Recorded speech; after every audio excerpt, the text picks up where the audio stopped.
In the last video, we learned all about completing the square, and in this one, we're going to actually apply it to the equation we looked at in the beginning of our notes.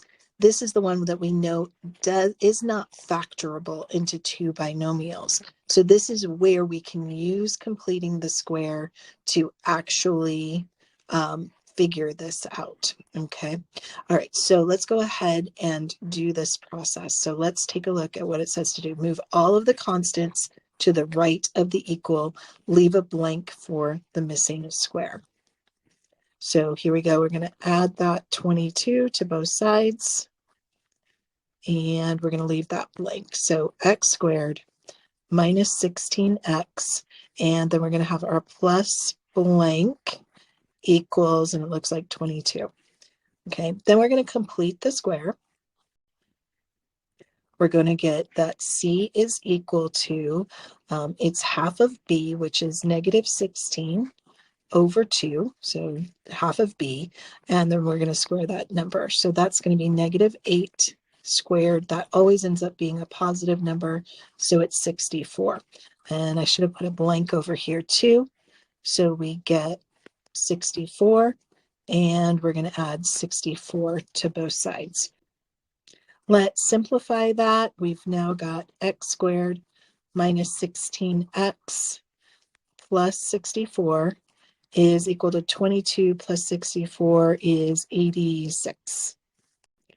We're going to use that shortcut for factoring into a binomial. So let me just explain what the shortcut is. It's all about this 64, and it's all about this number here too.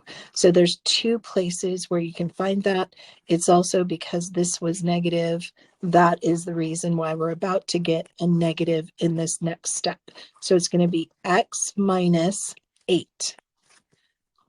Close parenthesis, squared is equal to 86. Solve by taking the square root of both sides and move any constant. So final step is we're going to square root. We're going to square root here. Now we've got this, we've got that. The square root cancels the square, and I am left with 8x minus 8 equals, now here's the thing, I don't know what the square root of 86 is. I'm going to leave that, just like we did in the other assignment, as square root of 86.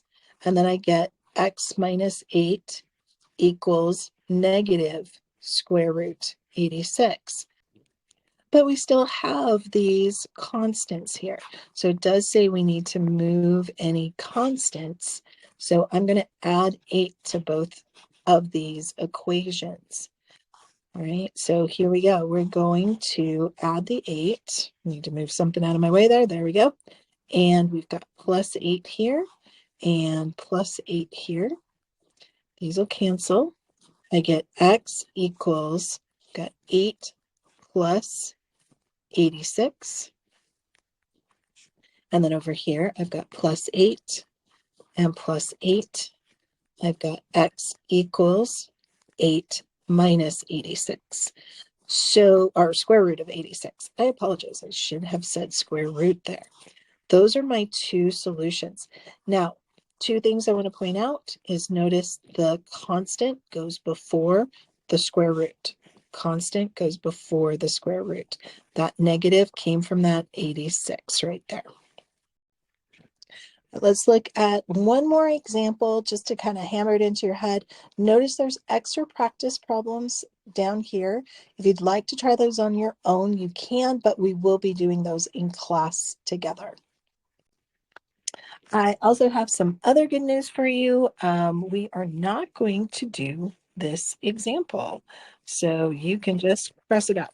All right, we're not going to do that example for these video notes, and this example would be like example 6 below. So do you see the issue is we've got this odd middle number. It would end up with a fractional answer. There's a better method that I'm going to show you in the next lesson. So I don't even want to use completing the square for that kind of problem. So like I said, we're going to look at the other 5 problems. If you would like a challenge, though, you can definitely try number 6 on your own.